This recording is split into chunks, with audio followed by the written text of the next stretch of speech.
Before we get into it today, just got to do a couple things here. One, as always, if you like this show, please give it a like, subscribe, share it, leave a review.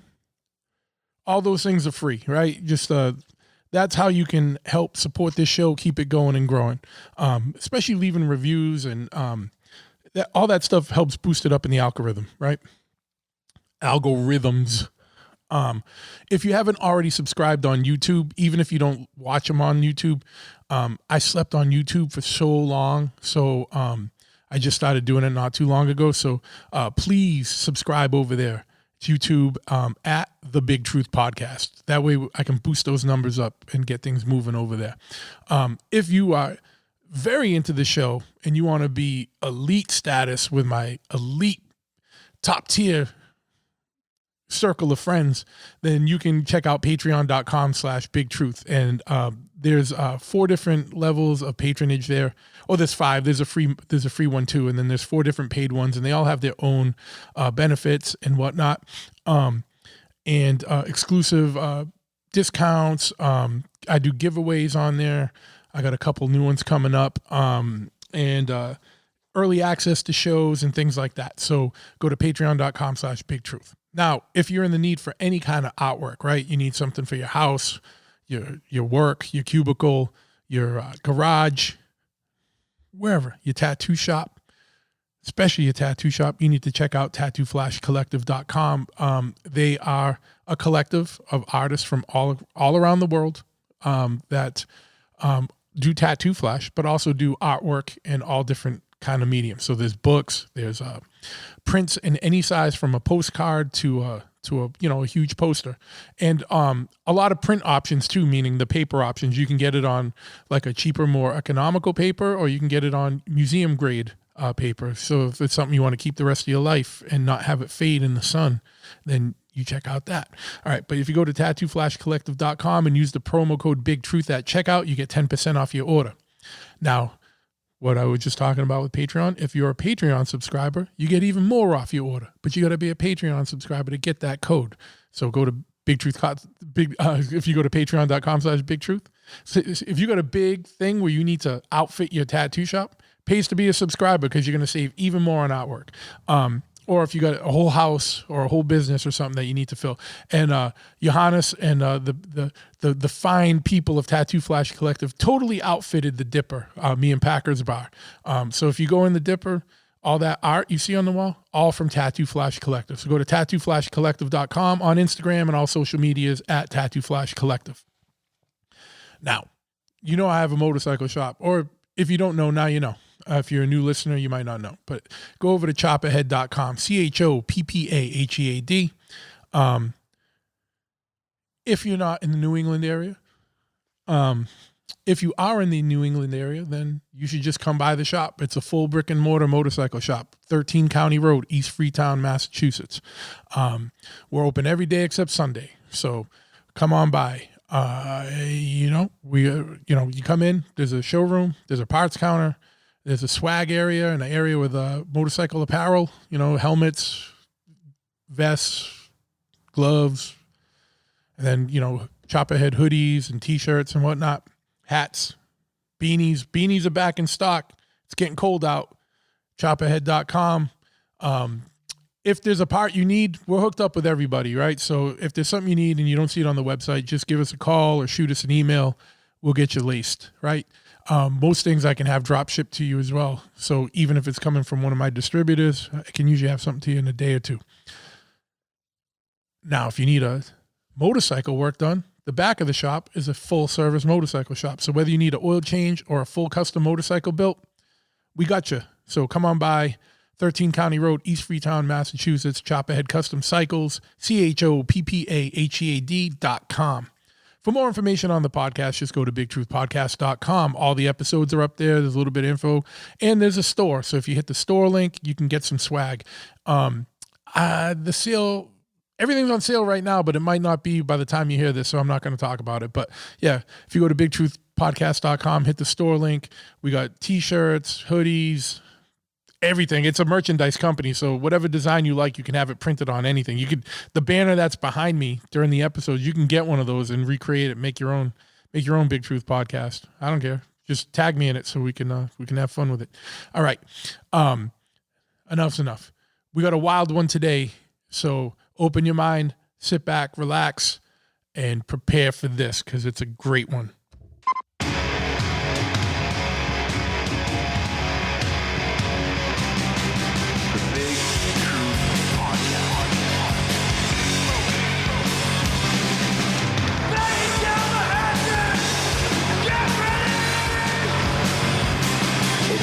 Sequence start.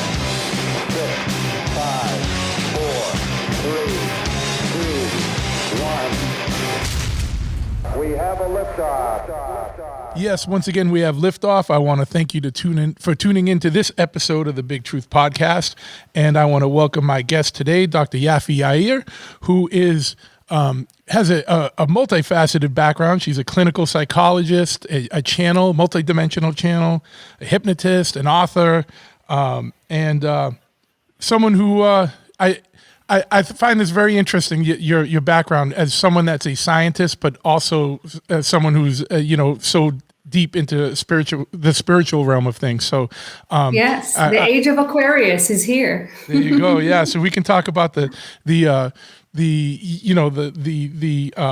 interplay between those two realms because they can be different, but they can also be mutually exclusive, or they can be or they can go off one of each other pretty well, play off each other. Absolutely. So for our listeners that might not be familiar with you, why don't you give us a little bit about your background and how you even got into all this stuff, like both the psychology and also the spiritual elements of things. Yes, absolutely. So I did, as you mentioned, I'm a clinical psychologist. That means I went through a whole training of becoming a doctor in clinical psychology, which is 11 years of very left brain analytical training and way of thinking. And while that was happening, I kind of put aside my more creative, intuitive side, although it's been with me since I was a little girl, since I can ever remember. And in 2012, I was still doing my training. So I graduated in 2014. So we're talking 2 years before I graduated. I had this major spiritual awakening. First, it started as just an interest. I was just so interested in anything spiritual, anything paranormal. I discovered the Seth material, which was absolutely mind expanding and incredible. And let's see what else happened in my life. I discovered hypnosis. So that was a beautiful way for me to bring my new interest of spirituality into the clinical field that I was practicing as a psychologist, doing therapy and testing, really mainstream stuff, until I discovered hypnosis, which totally sparked my fascination. And I started going, and then in 2012, my mom, who was my absolute best friend, transitioned. And it happened very quickly. She went from a healthy 63-year-old woman to diagnosed with cancer without even knowing which kind of cancer. Within 2 months, she was gone. So it happened very, very quickly. It was a big shock, but also a huge push to delve even more deeply into the spiritual journey, into experiencing things for myself, my desire to know what's beyond and to believe in spiritual reality, not just as an interesting idea, but as a reality, as a practice, as an experience. That really became very real when my mom transitioned. And I started going to the Monroe Institute. About a year before that, I started meditating daily. So it really all kind of happened together from different directions. And spirituality became my life purpose and my journey. And that's when I realized that I I cannot be a mainstream psychologist. So I graduated in 2014 and I had to make a decision. Until then, I was working for other people. So I was as mainstream as it gets. And now it was time to work for myself. I wanted to work for myself and I wanted to do my own thing. And that I realized could not be. I could not really fulfill my passion by remaining a mainstream psychologist. I had to take it in a different direction. I had to take it beyond. I had to go deeper than what the field allowed, maybe still allows, but it was definitely even more strict and square when I graduated. Sure. Yeah, so I decided, go ahead. Oh, no. And that's what I was going to ask. Like when you were studying psychology and you were going through your doctorate program, was there, what was your, because I know there's a lot of areas of that. Like, what was your area of specialization, and did spirituality creep into that at all, or was it just like until after you graduated and after you left the general field, then you started integrating both? Like, because I was gonna say like I'd feel like, because I went through part of graduate school in anthropology, and anthropology was my minor. I love anthropology. Yeah, and I know the environment of like some of these institutions, and I can imagine that there would be a lot of, if you were trying to integrate parapsychology or anything like that into a regular program, there might have been a little bit of resistance there, for lack of, to put it mildly. Yes, definitely putting it mildly. There was a lot of resistance, even just to integrate mainstream psychology. And we're not even talking spiritual psychology, even clinical psychology, even integrating that into the regular practice. You had to find specialized supervisors that were comfortable with that. And it wasn't easy. There would be like one in the whole program. So people were still not comfortable even accepting hypnosis as an accepted science, accepted therapy. So absolutely. And when you talk about past life regression or spiritual exploration, we were specifically directed by the American Psychological Association, because my first training in hypnosis was through the clinical field. Yeah. So we were trained that if people come to us and ask about past life regression, we should answer there is no such thing. And that was not okay with me. That was the main thing I wanted to do at the time. Yeah. Then I discovered Michael Newton with Life Between Lives. And then I was trained with Dolores Cannon, doing QHHT. So my hypnosis practice became more and more spiritual and more expansive. And even before discovering Dolores Cannon, I was already on that path of developing my own intuition, my own psychic connection. And because I had those gifts, those abilities that I decided to put aside, but I was born with them. So when I really decided to dedicate myself to exploring and expanding and developing those gifts, they really opened. And so hypnosis was the way of integrating it into my practice, but I also started doing energy work, which I was actually trained in before I even got into psychology, but it's like I completely forgot it. It was a different compartment in my head. And then I started doing readings. So my work became more and more spiritual, but hypnosis was the gateway in terms of putting a crack in that clinical field, allowing some spirituality to come into that and some openness and flexibility, because the clinical field, especially when we talk about training and supervisor, tends to be really, really rigid and not very accepting of anything outside of the box. Yeah. So the hypnosis was the bridge for you. Absolutely. Hypnosis and personally meditation. Sure.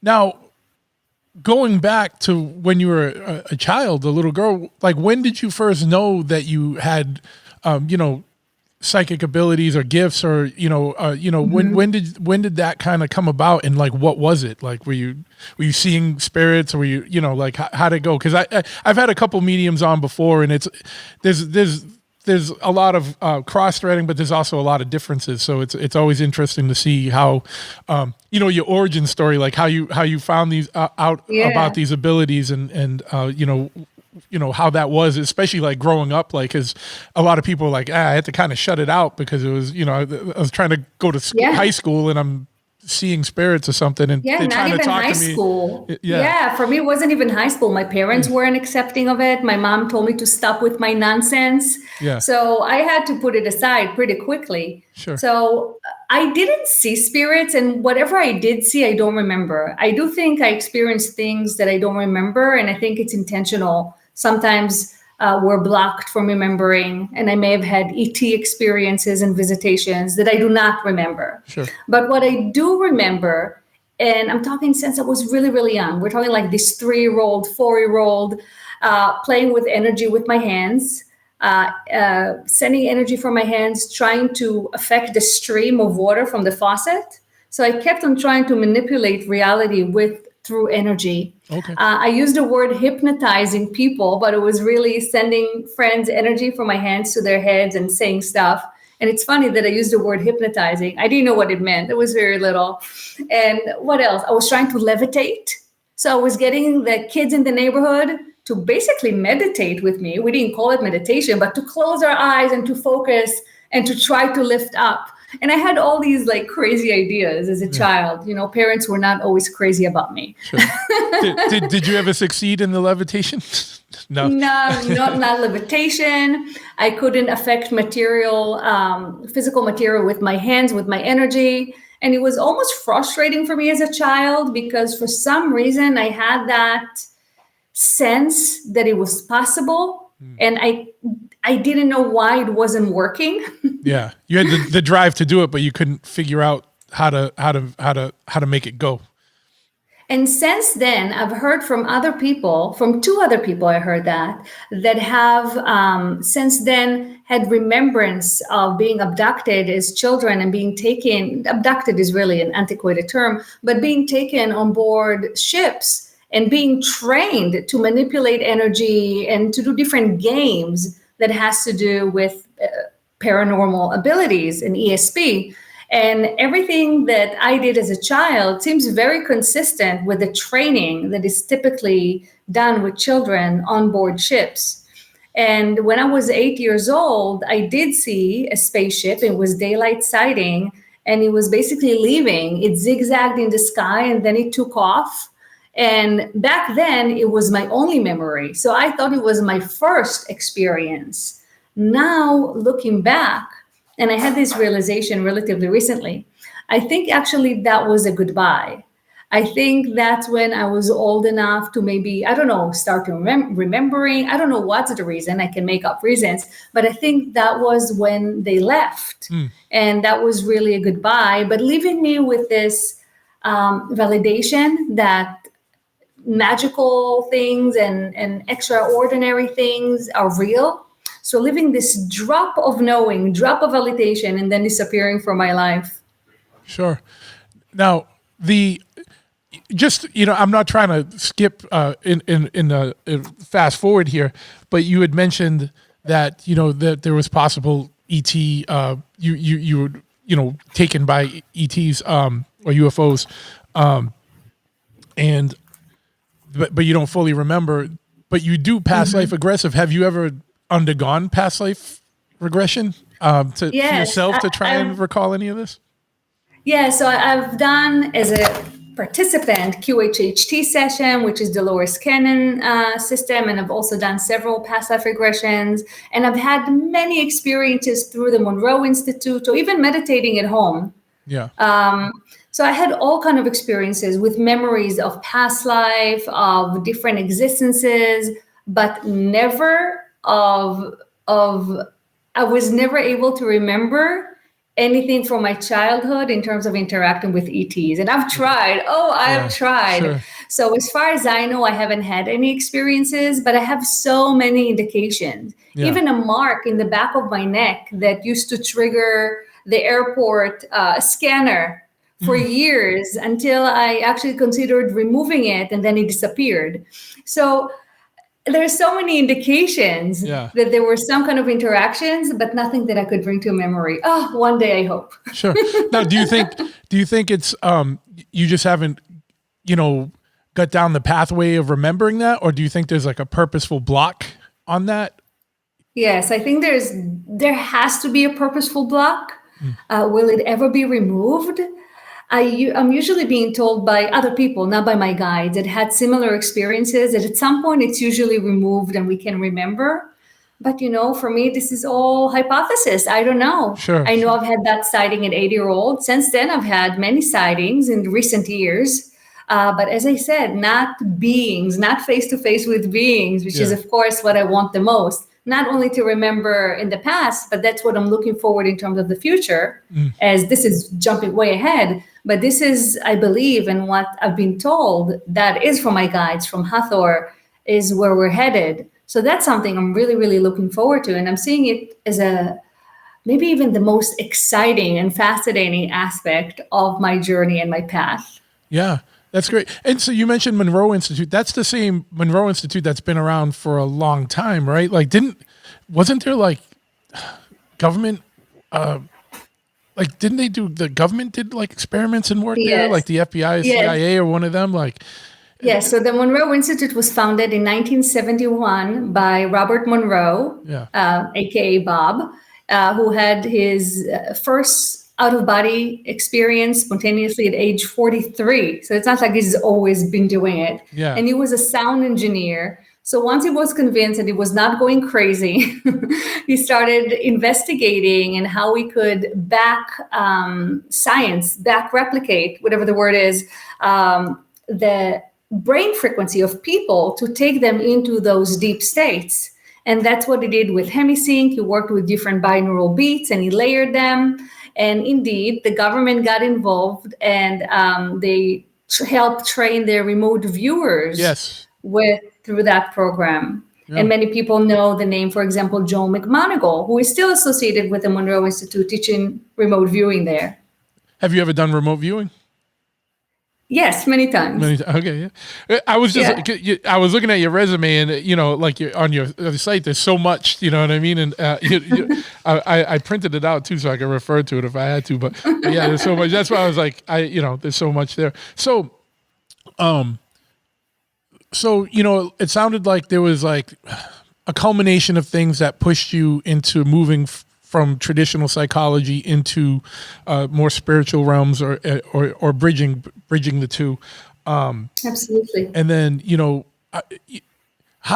what was the process like of like opening up? And you started to touch on it, but was there anything else about the process of kind of developing that skill set and developing those abilities? And, I know you work at the Monroe Institute and maybe other places or other people. But like, how did you go about kind of developing that and kind of embracing it and going from Dr. Yafi to all these other things that you're doing? Cause I know people that are mediums, but like you're into a lot of things. Like you do a lot of, like you said, like energy work, hypnosis, everything. So like, and I'm sure it's just like, it sounded like you just had like a mind kind of like expansion and all of this just started coming in or finding you. Like, what was that process like? Like, and like, how long did you take like developing that stuff? Mm-hmm.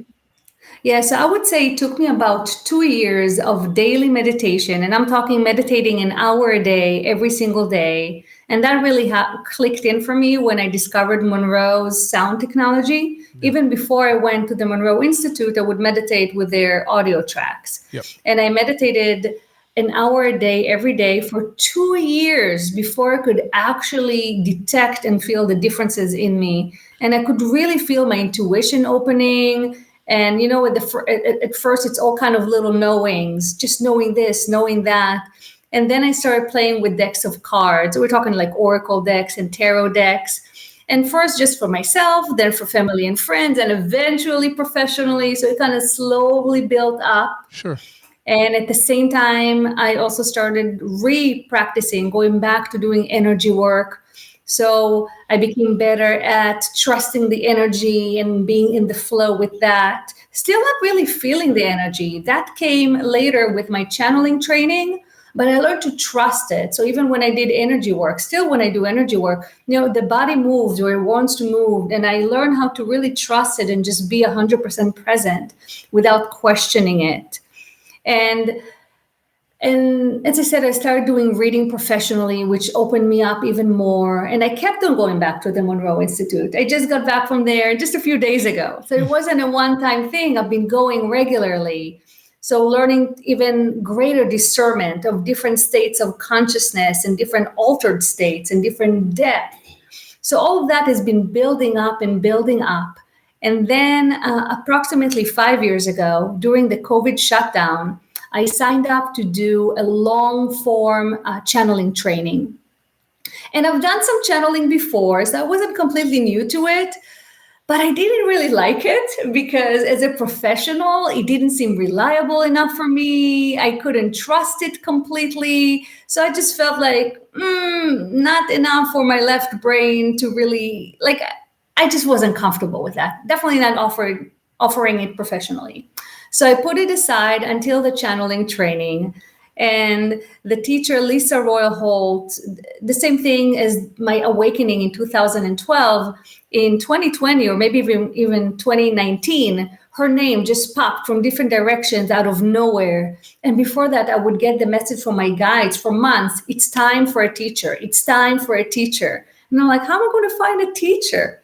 And all of a sudden, of course, she just popped out of nowhere. And then COVID shutdown happens, which means there's so much free time. I could really dedicate my days into the practice. And it was months and months and months of really extensive practice, breath work to build up my energy, and exercises to become more discerning of the energy, and body work to build up my physical energy. There was so many different parts to the training and the practice. And I really dove in and really dedicated myself. And Hathor was one of the first guides that came through. However, at the time when I was new and I was in the framework of practicing and playing with it, I was calling many, many, many different sources to channel. I was channeling the moon and different earth elements and different galactic races and different collectives and anything you can imagine, anything that could be channeled and was of high vibration that I was interested in, I would call through to channel. And like I said, Hathor was one of the first that came to me. I didn't know the name Hathor. I had no idea what I was getting myself into. Hathor is an Egyptian deity, correct? Yeah. That's right. So we know the name Hathor from ancient Egypt. But one of the first messages they had coming through me. So first of all, they refer to themselves as in plural. They always speak as they and we, not they, but we when they speak. And also they said, Hathor is just one name that we were given by civilization. In reality, other civilizations called us Venus or Aphrodite. Another civilization called us Kuan Yin. So the idea is that this essence of the divine feminine that is as broad as the divine feminine and as specific as individual gods, which are really people, advanced beings that can manifest physically and interact with humans. So that we're talking about a very broad spectrum from completely abstract and only consciousness-based to as physical, as densely physical as we can interact with, that has been called many names and has been given different identities over the eras and over different civilizations, but have always been interacting with humanity, and especially at critical times of accelerated changes, just like we're going through right now as humanity and as a planet, which is why they're here again. There's a lot to unpack there. Welcome to my life. Yeah. So you mentioned, with channeling, that you brought up, you were channeling, a multitude of different, would you say entities? I don't know what the correct word would be. Yeah, entities, essences, intelligences. Yeah. There's so many words we could use. Yes. Now, I got like 30 questions. I'm trying to figure out which one to ask first. When you're channeling these different essences or entities, like, how are you finding out? Like, who's coming through? Like, are they introducing themselves and saying who they are and where they're from or what they are? So there are two parts to it. Yeah. One is, who am I inviting? Who am I calling in? Yep. And two, yes, they do introduce themselves. And the reason both are necessary is because who I'm calling is an opening, but it does give them some flexibility to maneuver. So I could be calling Hathor, but maybe Isis is squeezing in, which I think is related to Hathor, maybe even a part of the Hathors, but that's a different story altogether. So there's some maneuverability there. And also, if I have channeled an entity regularly, so I'm really comfortable with them, they may come through as a surprise. So there's who I'm calling, and there's also some flexibility for them to maneuver and squeeze in someone a little different if they want to, or an additional energy if they want to, all as long as they know I'm comfortable with it. Sure. So they just pop in, just a drop by. It happens. Yes. So, the other mediums I've talked to are dealing directly more with have dealt more with human spirits of people that have passed, or, that are around somebody that, have a message to pass on. These kind of essences that are coming through to you sound like they have more broader, bigger messages and bigger implications. So what did you start? Obviously when you first start, you don't know, you haven't had experience with any of these entities before. So how do you know who to invite? Or do you put out a specific, hey, give me some, I'm looking for someone high vibration? Because I'm assuming too that in this world, you're dealing with higher vibration entities, but there's also lower, and obviously there's a risk of some of that coming through. So how do you set parameters if you're just doing a general one, you know what I mean? So first of all, the training is a part of it, right? Okay. You make sure that you're really, really clear, that you're really in a good place, you're grounded, you're open. So you really want to make sure that you really do your homework before you open to channel. Yeah. It does take a lot of work. But also, yes, I would call entities. So it can be very specific, right? I'm calling Hathor once I put myself in this open, first grounded, and then open. So I can call someone really specific, like Archangel Michael or Hathor, and we did that a lot at the beginning. I'm like, oh, we're really curious about Pleiadians. And then I'm like, I first put myself in the highest frequency possible. And then I'm like, what friendly Pleiadians can communicate with us? And then whoever is available within that spectrum comes through. And that I did a lot at the beginning, a lot. The first year, maybe even 2 years, it was like an exciting revolving door of Pleiadians, the Zetas, the Arcturians, Hathor, Viola the Fairy, Earth Element, whoever I could channel, I called through. And it was this party of different entities. But now really I work with the same sources, and especially Hathor is a very, very good conductor. So she will blend different energies into the transmission as needed, either to provide specific information that people are interested in, or just to introduce different energies. So I have the same group. We meet every Sunday and I channel, and they're the ones asking the questions. And that's also the messages in the books are often from my group. So there are live channelings that are then transcribed. And usually in my group, I would call Hathor now, and she will say, well, there are also, let's say, Arcturians. So this year, 2025, one of the new things that on a regular basis, Arcturian energy has been a part of the transmission, and not specific names of specific Arcturian beings, but just that general essence, a general energy has been brought into the transmissions. And the way they explained it is that the Divine Feminine, it's time to bring some structure, some balanced masculinity into the picture to have further balance. And one of the way to do that is the structure of the Arcturians that have light codes with certain structure and geometry. It can get really esoteric, but the idea is that I'm still channeling Hathor, but some other accompanying energies are also present, and Hathors, they're the one doing everything. I don't need to worry about that. And sometimes I'll say, oh, there are other groups available in the background in case you want to ask them questions. So this is a general question, and this is a personal, or you can answer it in the general. But now you mentioned Hathor, who's an Egyptian deity. You mentioned Archangel Michael. You mentioned fairies. You mentioned Pleiadians and Arcturians and things that are would be extraterrestrial or in nature. Mm-hmm. How has this shaped your views on, for lack of a better word, theology or religion? Because this is you're talking to a lot of things that some people, they might be all on board. I'm into Archangel Michael, or but like they wouldn't. They'd be like, "What the hell's a Palladian?" Or whatever. You know what I mean? But you know what I mean? Like, so like, Yes, I do. There's a lot out there that you're communicating with, and do you get a sense that this is all, I don't know, for lack of a better word, from some kind of, these things all exist in some, I don't even know how to ask this. Like obviously everyone, people have religions, but there's a lot that is transcending a specific religion here.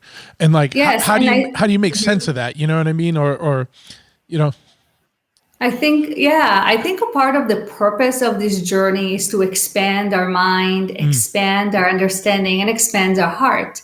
So when I started channeling, as I mentioned, that one of the first was Hathor, and another first, the first was Yeshua, Jesus. And let me tell you that as a Jewish girl that grew up in Israel, I had no concept of Jesus or of Hathor.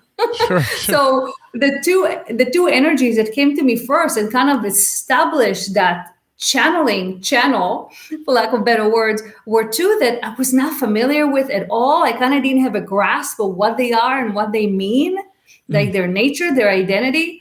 So I think from the beginning, it's been about expanding my mind and not doing anything that I was familiar with or comfortable with.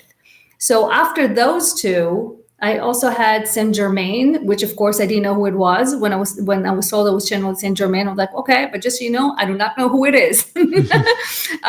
But after that, and you can read that in my first book, Conversations with the Earth, that documents that crazy revolving door I've been talking about. So the first chapter is fire consciousness, then water, then wind. If you asked me before that, can you channel fire consciousness? Can fire speak? I would probably tell you you're a little crazy. Yeah.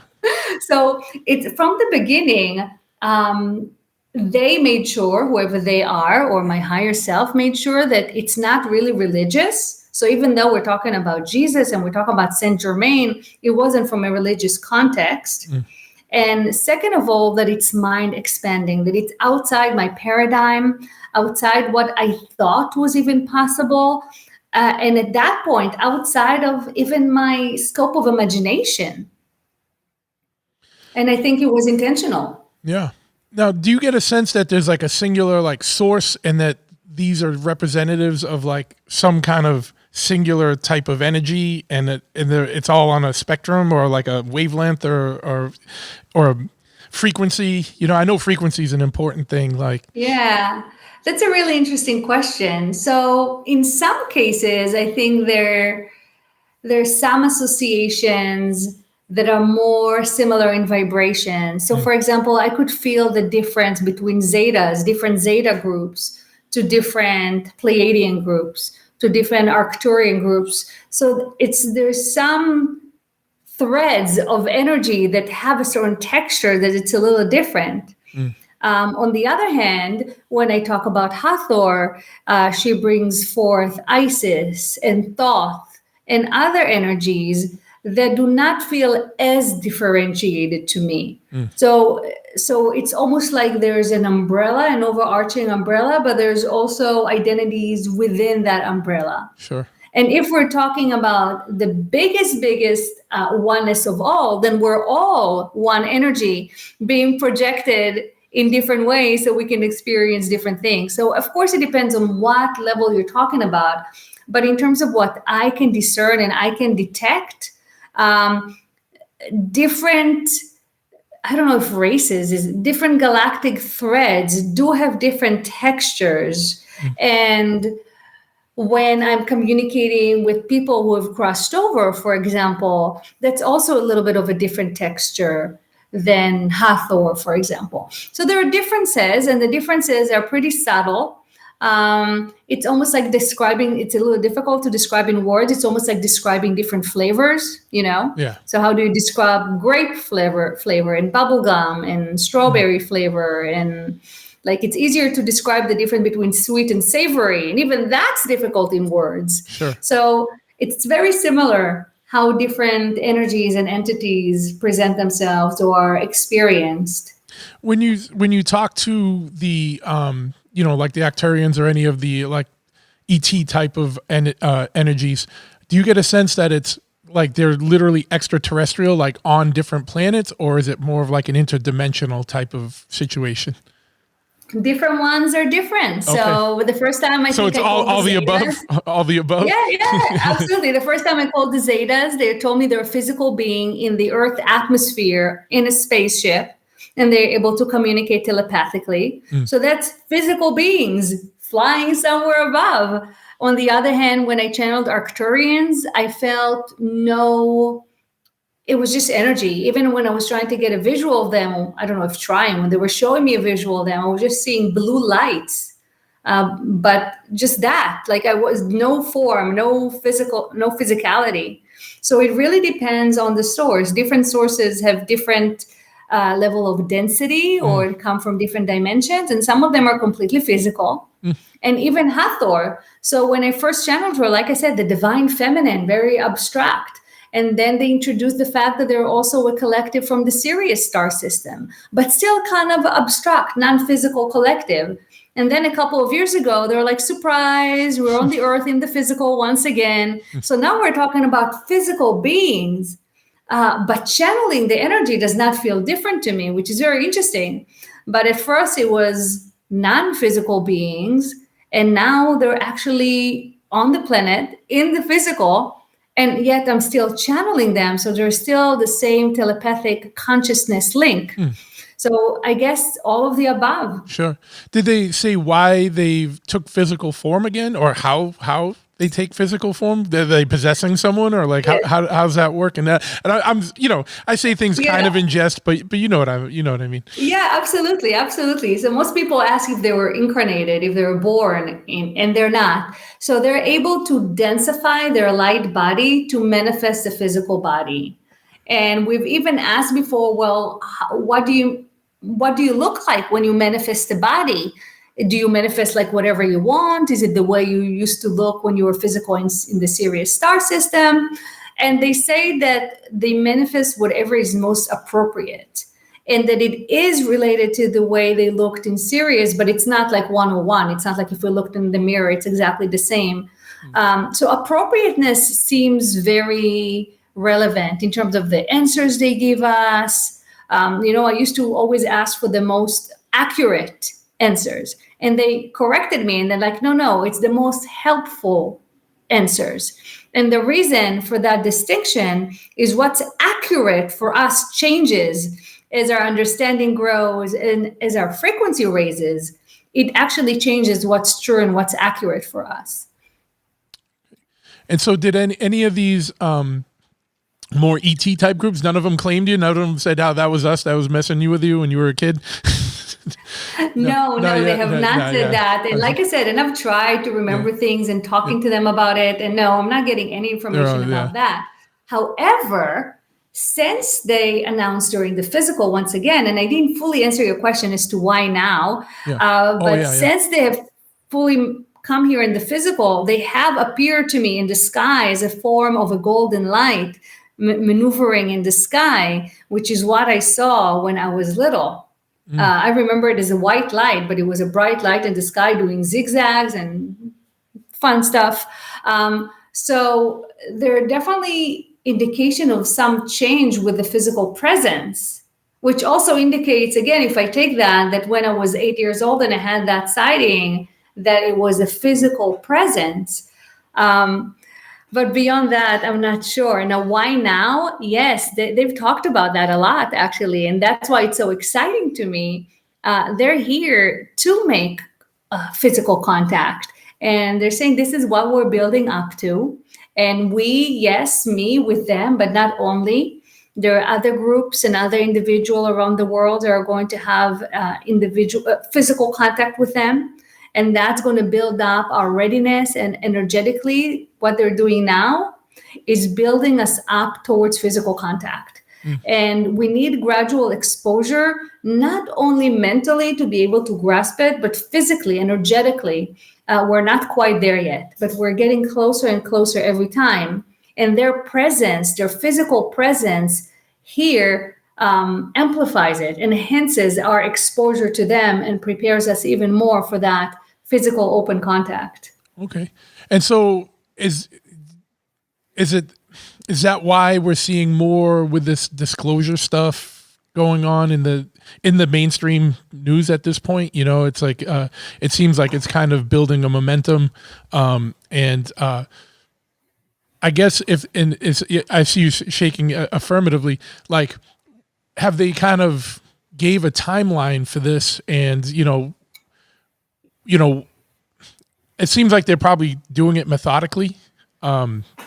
Very much so. And I think the timeline changed a little bit. I was a little disappointed. I was hoping, I'm like, chop, chop. Yeah. I thought that by this point I would have physical contact. I mean, I didn't give any dates. I didn't give any prediction. That did not happen. But I do feel like the timeline was postponed a little bit. And they said there will be steps along the way towards physical contact. So it's not going to be just one event. Yeah. So there are steps. Like I said, one step was a couple of years ago when they started appearing in the sky. This past June, they told me I was going to have a physical contact. And they said it about 6 months in advance. Now, I thought physical contact with them, apparently it was a physical contact with a fairy, which is really cool and exciting. But I'm really looking forward to meeting Hathor and the people and her people and her peeps.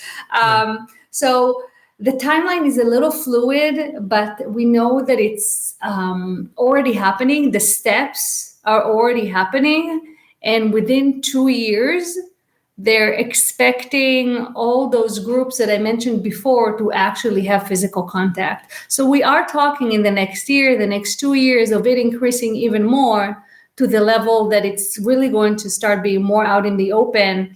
Not as discussions like we're seeing now with the disclosure, the whistleblowers, but as current interactions that plural, that many are having and documenting and sharing. And so are they taking their time because they know that, is it one of those things, and I'm not trying to ask a leading question, but I just don't know how to ask this. Is it the timeline changing because the world just isn't ready yet? Is that part of the deal, or is it just going to be like, hey, we're coming no matter what, and then you guys are going to have to adapt and change things up and have a massive readjustment, you know? No, they're being very gentle. I think there's always an assessment of where we're at any given moment, and then they're meeting us there. So I think that's why the timeline is always changing.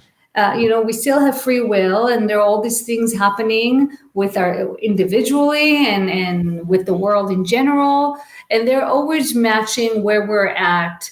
They're stretching us a little bit at the time, but they're making sure that they don't overload even our physical system. So I mentioned that a part of this is actually energetically, physiologically becoming ready.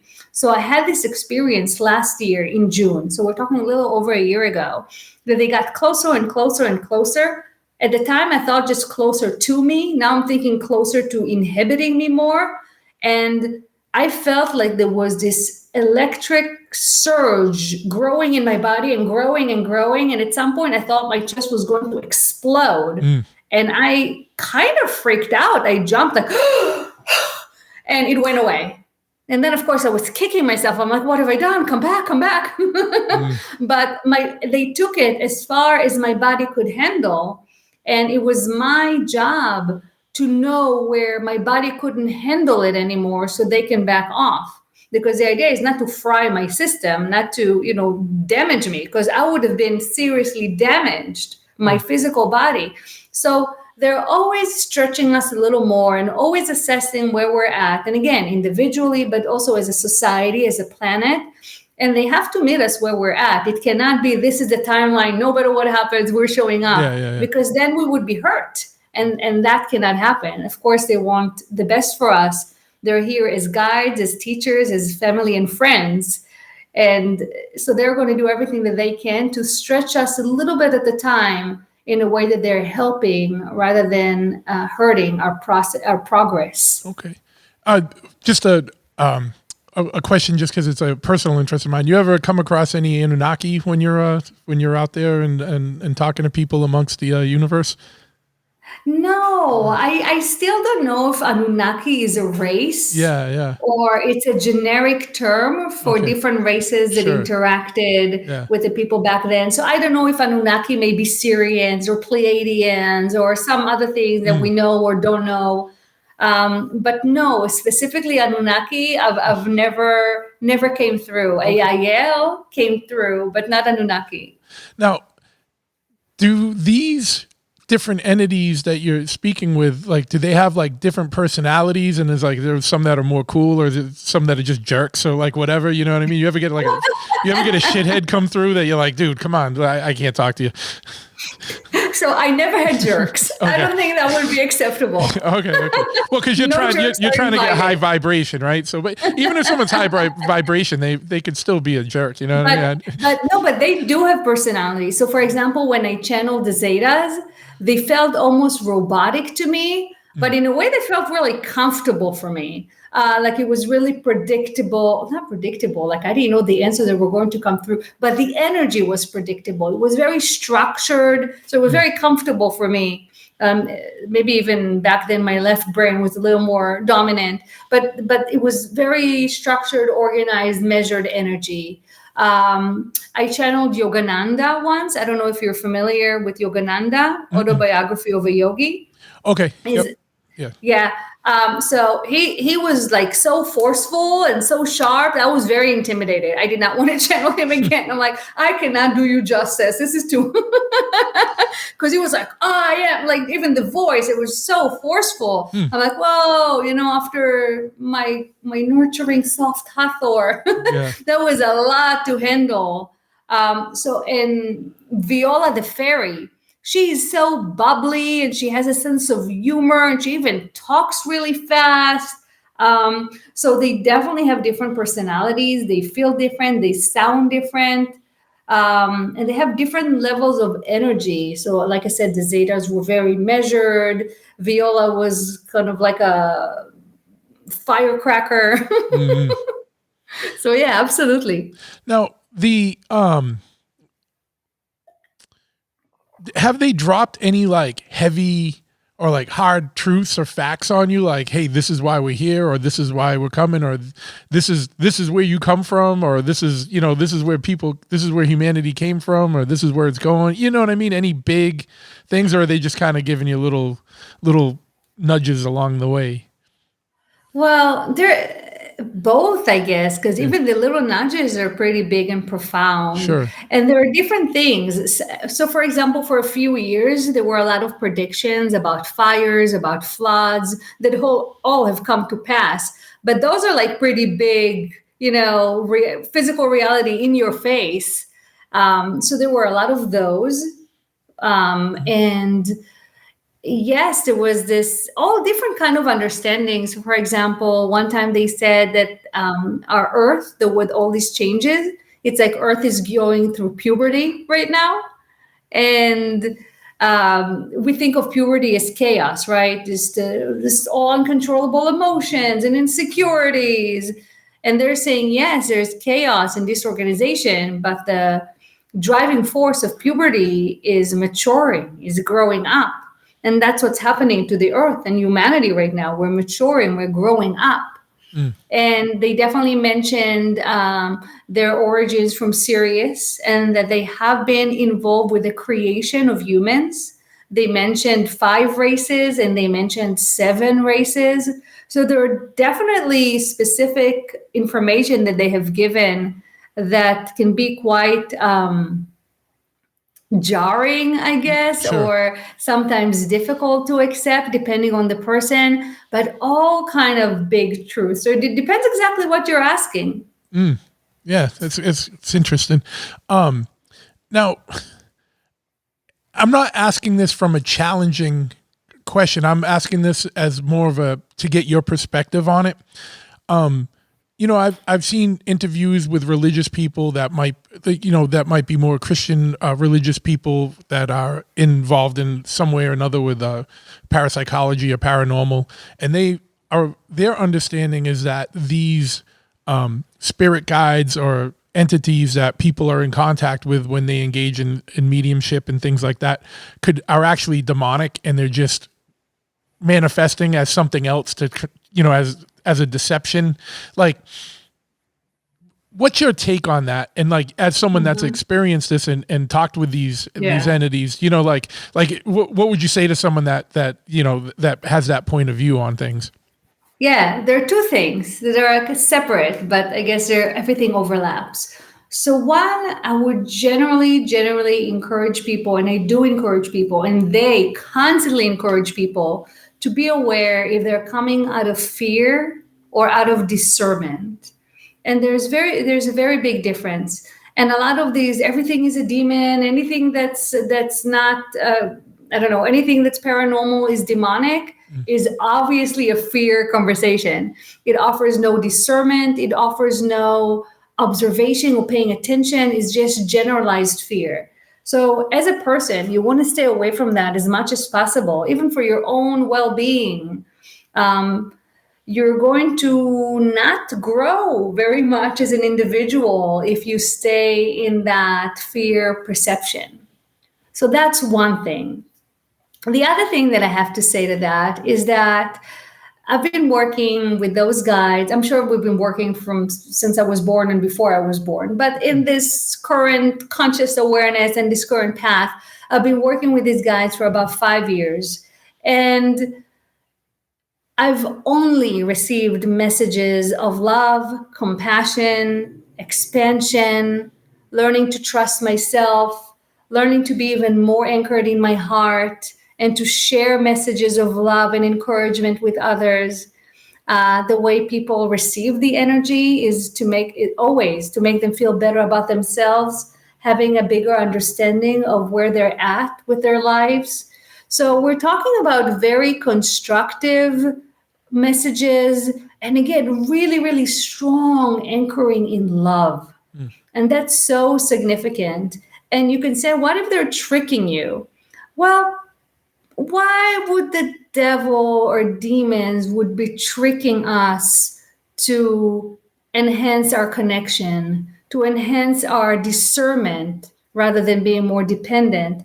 It's all about learning to listen to our own inner wisdom and inner voice and connect with ourselves. It's not about being dependent on them. So I don't see how that can be demonic.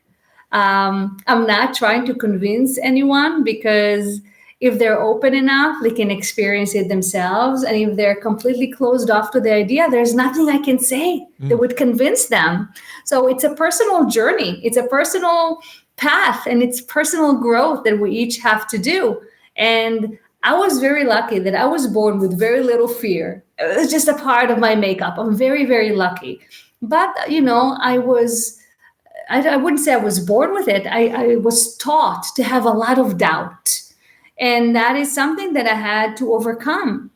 And you can equate fear and doubt. It's pretty much the same thing. It prevents you from trusting. It prevents you from opening up and experiencing. So that was my journey, to learn to deal with that issue of trust. And how do you trust? How do you open? How do you trust your own discernment rather than a message that somebody gives you? Because this is really what it is about. Even when you hear messages from guides, even if somebody is saying they're channeling source directly, each person has to feel within themselves, does it resonate? Does it feel like truth? Does it make you feel more expansive, or does it make you shut down? So you really are being called, and today more than ever, to exercise that muscle of inner discernment rather than depend on anything you're hearing from anyone. Yeah.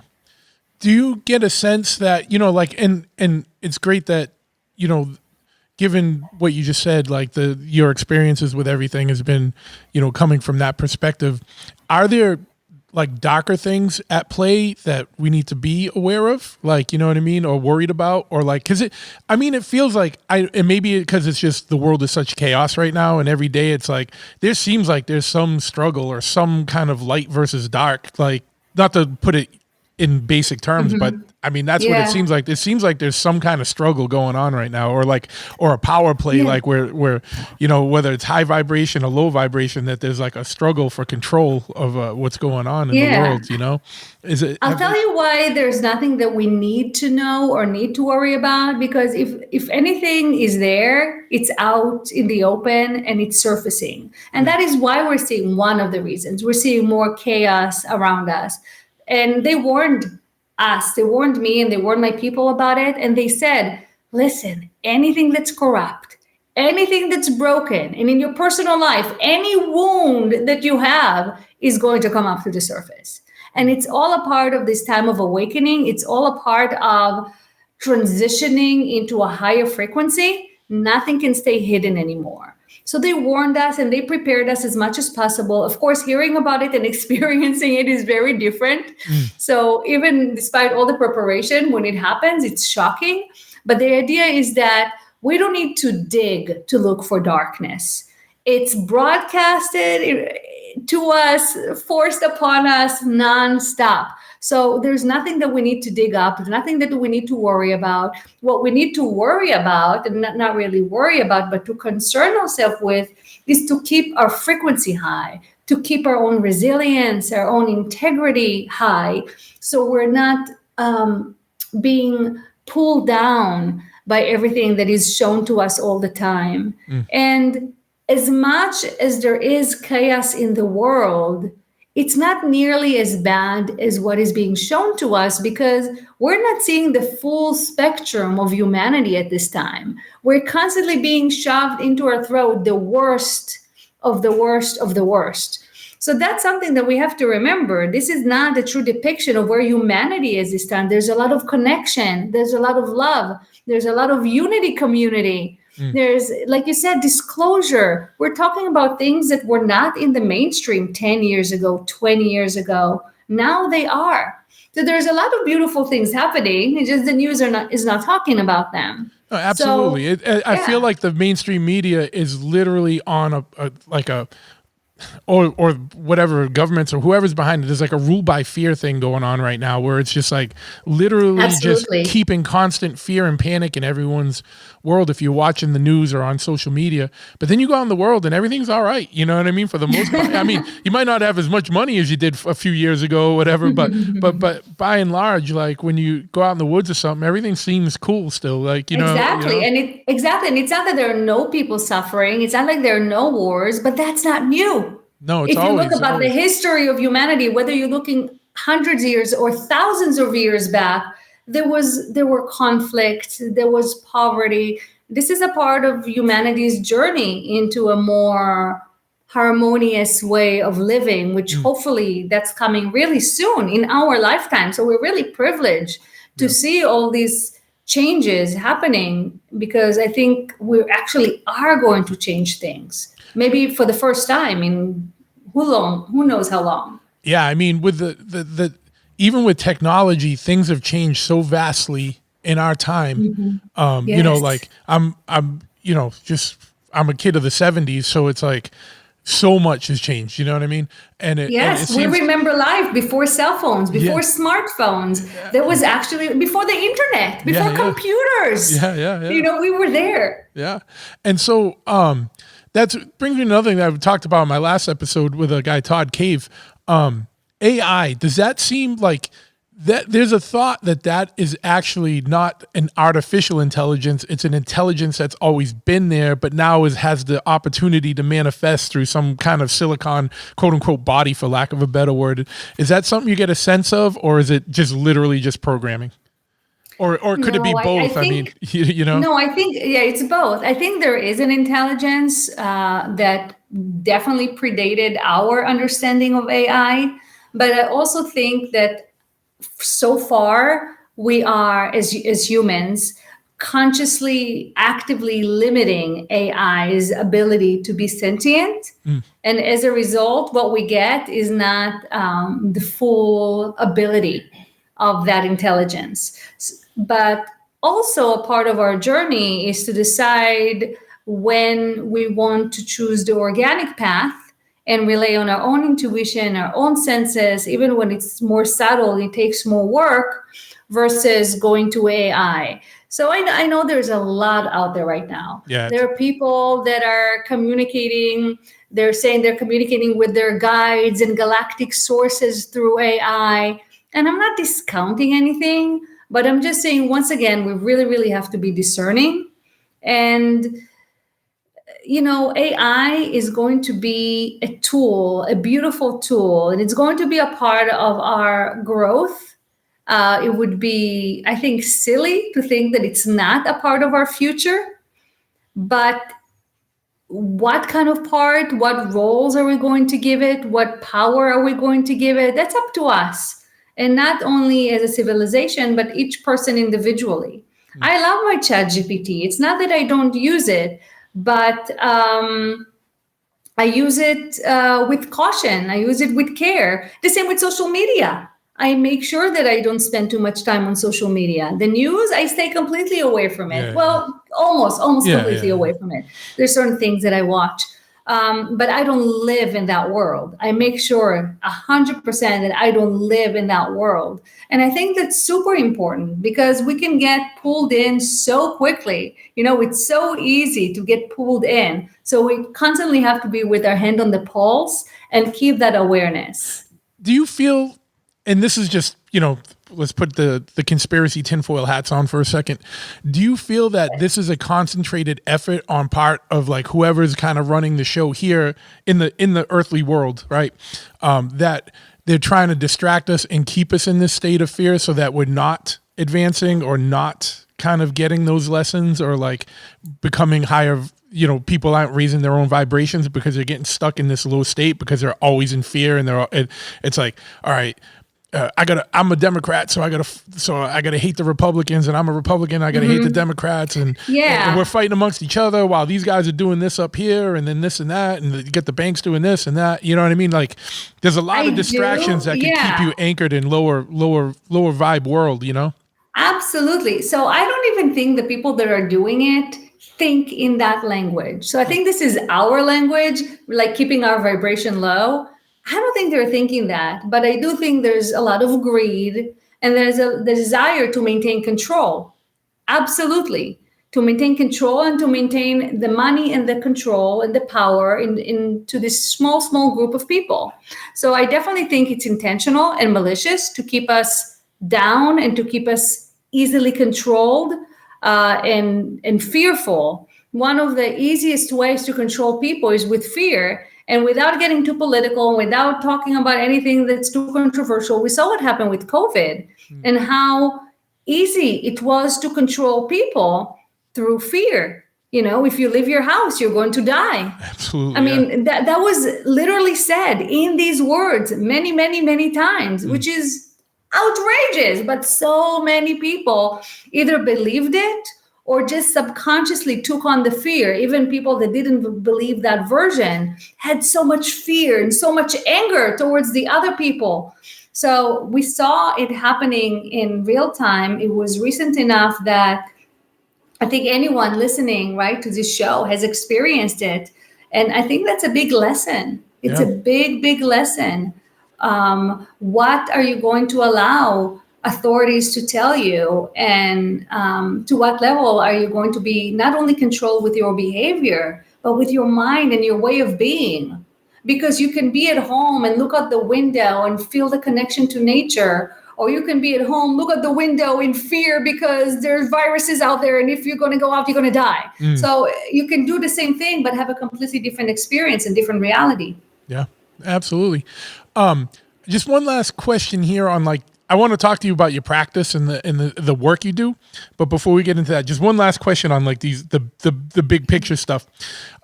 Going through all this the last 10 years or so, or 10, 11 years, what's been the most wildest, mind blowing or wildest or craziest experience you've had, or lesson you've been taught, or you're in contact with worlds that a lot of people aren't, right? So, what's been the wildest thing so far? And I'm sure there's going to be more to come, but in your experience so far, what's been one of the most mind blowing or wild things that's happened? Wow. Let's see. So physical contact is always super exciting. So I mentioned the fairy sighting, which was a very, very bright ball of light with actual geometric shapes, wings inside. And it was inches from my face, and I didn't feel any wind or anything, even though it moved really fast, and other people saw it too. And also, I had physical sighting of spaceships with other people and lights in the sky. So that part is super, super exciting. Yeah. But in terms of information, I guess, like I mentioned, the fact that they're here is really exciting to me. Sure, yeah. And also, when I channeled, I channeled one of the fun exploration that we had is channeling the Zetas, but specifically that are involved with the hybridization program. And I channeled a hybrid child. And that was really wild. And those are the ones that were in spaceship in the atmosphere. I don't even remember. There were different groups. So that's really wild to think that we actually have hybrid children, that maybe even I have hybrid children. I have a suspicion I have two of them. And like that we're actually maybe going to get to interact with them and meet other beings. I mean, I don't think it gets crazier and more exciting than that. The fact that physical contact is literally around the corner, and we're talking about really the next year or two. I think that's super wild and super exciting. So there's a lot of people I've talked to, not a ton, but I've talked to a few mediums and, on the podcast and off the podcast. And they all have different experiences. You being a clinical psychologist, do you feel that informs like the other world? Like, when you're going through this paranormal world, do you feel like having this degree in clinical psychology kind of affects how you navigate through that world or how you understand that world and in what kind of ways maybe? Yeah, I think not only that, I think it allows them, the guides, to use my understanding of human behavior and human psyche, and to use my experience with humans and all my training. I think they're using that to understand us, understand me, and also use that when they use my vocabulary and my understanding to send messages. I think they see that as a valuable part of my life. That can be used. Yeah, that can be used to help us, for example, understand certain concepts. It gives them better way of explaining things, because it gives them more of understanding how humans operate. Yeah, great. So I'm trying to be cognizant of time, but I just want to talk a little bit about the stuff that you do in your daily life or your practice, like, whether it's channeling or you said readings, energy work, light work, and hypnosis and counseling. I still offer that. Counseling. Yeah. You even down to like nuts and bolts, like hypnosis for like smoking cessation or like behavioral modification or. Absolutely. I work with athletes for peak performance. Yeah. That's great. So I work with professional tennis players. And it sounds like you, with your past life or your hypnosis and regression, it's either can be for like, more esoteric things like past life analysis, or even just like trauma work, like helping people with trauma. Absolutely. So you have a whole array of things that you're into. That's where you ask how my training and my background affects, and that's how it comes into play, right? So I can offer those spiritual exploration, but if somebody encounters a real trauma, which I will say does not really happen much anymore. It's kind of the old age of hypnosis. But when something does come up, I do have my psychology training and experience to handle it. And even with readings, my readings are... So it's almost like Akashic readings. I tap into your field and I get information. But then you have my background as a psychologist to help you make sense of things, and how do you apply it? And again, how does it fit within your psychology? How to make it real and practical and not some crazy esoteric knowledge. Sure. And you just mentioned when you mentioned like the working with like the Akashic knowledge, like Can you explain that? Because I've that's a term I've come across and I've read a little bit about, and it just seems like it's like this whole body of knowledge that you can just tap into. But like, what is that, and like how do you use that in your work or just in life? Yeah, so people use the words Akashic records. I'm going to speak about the Akashic field. So when I do a reading, so let's say I give you a reading, what I do is I tap into your field. And that opens a whole flow of information. So as soon as I tap into your field, it gives me your background. It gives me what's relevant in your life right now. It gives me the general direction you're in. So there are all this information, and some of it is energetic and some of it is specific details about you and in the context of your journey and your path. So that's what it really means, tapping into your field. And through that, we can get information about your physical body. We can get information about relationships you have in your life, whatever you ask. And it's not like I'm a human, so I can't know everything. But what opens is the potential. And then depending on what you ask or what we tune into, that's what brings even more information. Does that make sense? Sure. Now, is this something... like, I guess like if you're walking around and you're just walking through the store and people are going by, are you getting bombarded with information all the time? Or is it something that you like actively turn on and turn off? I do turn it on and turn it off. However, there is leakage that is happening all the time. So I don't walk the street and get bombarded. Yeah. However, I'll give you an example. Like I said, I just came back from the Monroe Institute.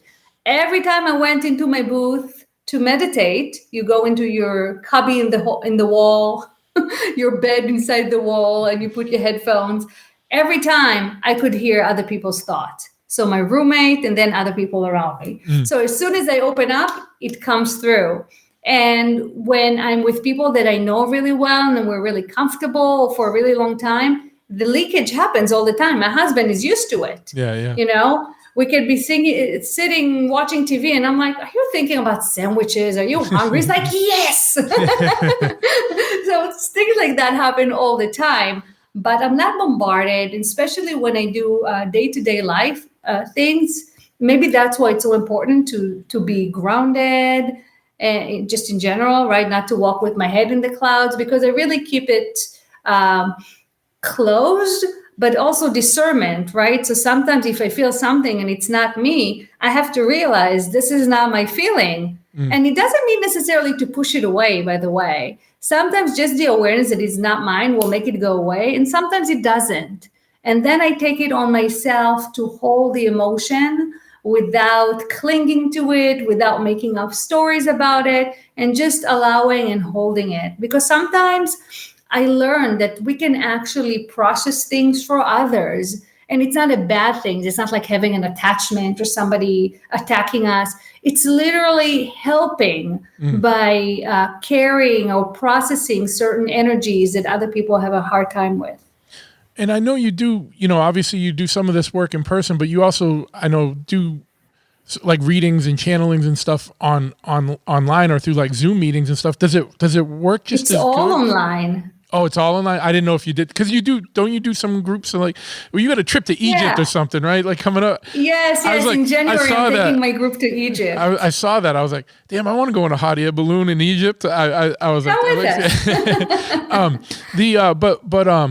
when you do this online, you're able to, even though someone's not physically in front of you, you can still do that work with somebody. Through like a Zoom meeting. It doesn't have there's no like electronic interference or anything like that. No, it's all consciousness based. So as soon as I have my intention to connect to you, and it's only when you allow me, I have no desire to connect to people. Yeah. They're not coming to me for that purpose. But as soon as I have that intention to connect to you, that's what does it. And I still need to open, and I'm the one receiving the information. So I know we're saying that I'm going to your field and I'm tapping into your field, but I'm experiencing it as coming into me or me tapping into it. So for me, it's all here, right? So it's all consciousness. So I don't need to go anywhere. The computer is not in the way, because think about it. Right now I'm looking at you. That's a form of strengthening the connection. But I can also talk to you on the phone, and the reading is going to be just as good. Okay. In fact, somebody can just tell me, I can give you a little example. I don't want to take too much time, but I did a favor for somebody and connected to a person who was crossed over, committed suicide, crossed over, but was not fully crossed over and was unhappy. And it's someone from the Philippines. So although I was told the name, I did not remember the name. So I didn't have the person's name, nothing. I knew it was a guy. That's literally the only information. I just didn't know anything. But I had the intention to connect to that specific person, and that was enough. And I was able to connect him, help him cross over. And then the other people connected to him, and the spirit told them, yes, I'm so happy. This woman came over and took me up. How amazing is that? Yeah, and again, I didn't have a name. I didn't have a photo. I didn't have anything. I just had my intention. And that was enough to make the connection. Great. Yeah. And, just with the other mediums I talked to, they said because some of those type of spirits, like, of like earthly people that have passed, like know that you can see, they try and take advantage of that. So that stuff doesn't break through on you. Like you can shut all that off. Like there's no one. Yeah, it happened to me a couple of times that I was, I guess you can call it psychically attacked. That's the way I experienced it, because it was all these emotions that weren't mine, and it was really, really intense.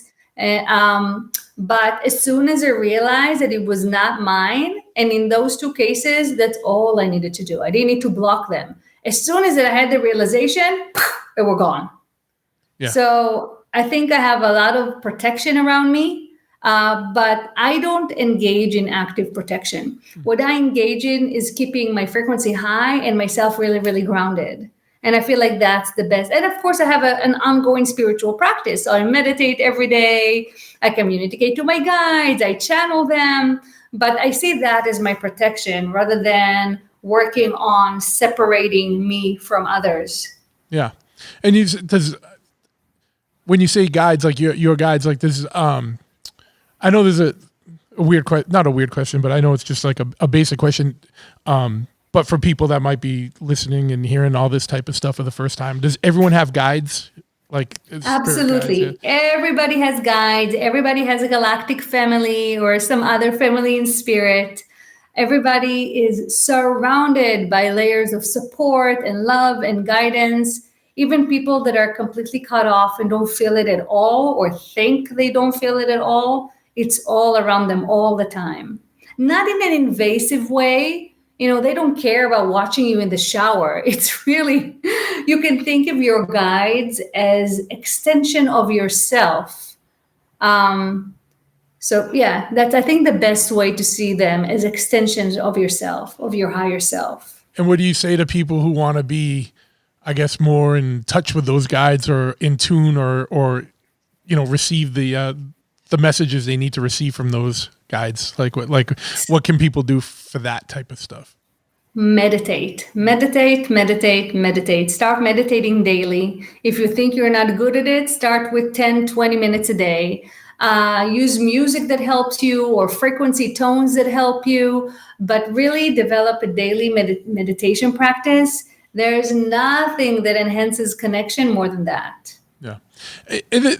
You mentioned your book earlier. Well, your two books. I'm just trying to get some stuff in here because I know we're a little over time. The book, with the conversations with Hathor, is that, you said that it's transcriptions from some of your sessions? Yes, and it starts all the way from my channeling training when I was a trainee, to when I was channeling with friends, to eventually professionally with my Sunday group, which we still meet. Yeah. And so do you record all those? Yes, record those all my sessions? channelings are recorded. And then then there was a transcription from that. What were some of the main kind of things that, we might have already touched on that because we've talked about a lot today.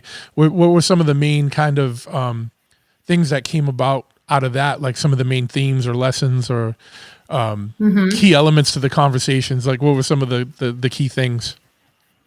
Yeah, so they tend to keep it, I mean, they talk about a lot about esoteric things and galactic things, but they also tend to keep it really practical. And I think maybe that's a part of who I am also in my background in psychology. So they talk a lot about the rise of the divine feminine in today's world. And in practical means, what it means is people connecting to their creative nature, people connecting to their inner trust, people learning to go with the flow rather than plan and control situations, people learning to move away from overthinking and being mental about everything and to start feeling things and living from the heart, listening to your body.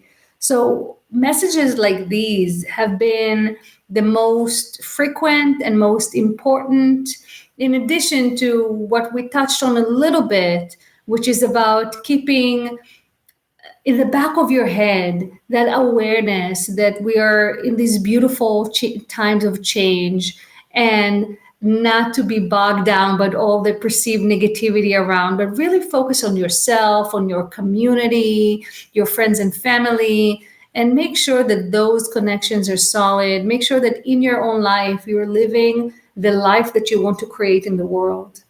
Great. And I know you said you're going to be, you're actually training people now, or you're going to get into training? Yes. I've had several cycles, so it's not that new. I'm just on a tiny break now because life got really, really busy and crazy. But yes, so usually as soon as I'm done with one cycle, I start another. So I teach light language and channeling, and it's really a wonderful, wonderful class. It's very lighthearted, very fun, and you learn how to be a clear channel and how to hold that space, and you learn how to express it with your voice, especially with light language. So you don't have to think about what you're saying. You can really just be and just feel. And it's a beautiful class. I love those sessions. I love the space that we're holding. And everybody always has a lot of fun. How long is that? How long are those sessions or those cycles? Yeah, so it's currently 4 classes of 2 hours each. So you get live 8 hours there where we do different practices and exercises, and I lead certain journeys. It really includes a lot in it. Do you got to be experienced already, or if someone could just jump in and with nothing? No, it's made for beginners.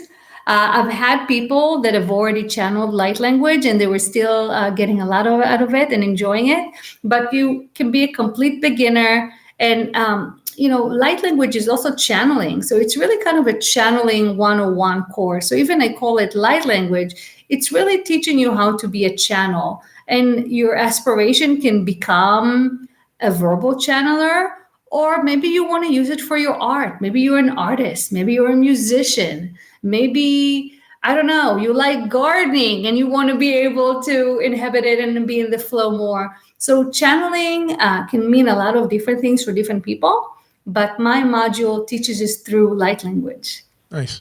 Where can people get more information? And whether it's about your books or, website, or if they want to get involved in training or classes and stuff like that, where can people find you?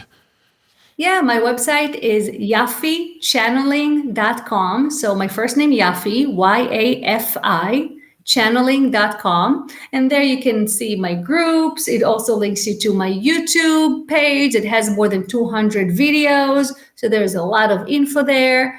Of course, you can contact me through the website. You can find my books on my website and also on Amazon, Conversations with the Earth and Conversations with Hathor. They're packed with fascinating information. I definitely recommend people to read them or listen to the audio. I narrate the audio. So it's another way of really getting the energy and feeling it as much as possible. And then let me know what you think. Absolutely. I'll have that link in the show notes as well. So if someone's driving and listening right now, they can click on that later. They don't have to write it down. They don't have to pull over and write it down or swerve around in traffic. We'll try to remember the name Yafi. Yeah. And I'll have it in there. I appreciate you coming on today. This is great. And I'm glad someone, I forgot the woman's name that connected us. I'm glad she did. Debbie, yeah. Thank you, Debbie, for connecting us. This was a good one. I'm going to shut this off, but I'm not hanging up. So hold on 1 second here. And that wraps up another episode, another wild one. We went interdimensional, extraterrestrial, theological. We went everywhere on this one, and it was very, very interesting. So make sure you go check out Dr. Yafi's website and find out more about what she's got going on. Also, if you like the show, please share it, right? And also subscribe, because that helps everything. And leave a review wherever you listen. You know, sometimes you can only leave stars. Sometimes you can type a review out. If you can type a review out, that's even better. And guess what? If you give me a good 5-star review and, make it cool, make it funny, I'll read it. And we'll do that. But all that stuff helps us boost up in the algorithm, keeps the show going and growing. If you haven't already subscribed on YouTube, make sure you go over there. Even if you don't watch it on YouTube, if you listen to it on Spotify or Apple, just subscribe on YouTube as well at The Big Truth Podcast. Go to bigtruthpodcast.com for more information on the show. Again, that's bigtruthpodcast.com. I got kind of the mumblies there and stumblies. And obviously, always go to chopperhead.com for all your motorcycling needs, especially chopper stuff, performance stuff. You know, you're building a stunt bike. We got you. All the performance stuff, we got it. All right. Chopperhead.com, 13 County Road, East Freetown, Massachusetts. All right. Just want to thank you for hanging in, listening all the way to the end. Patreon.com/bigtruth. My Patreon subscribers are the salt of the earth. If you want to join the inner circle, come on down.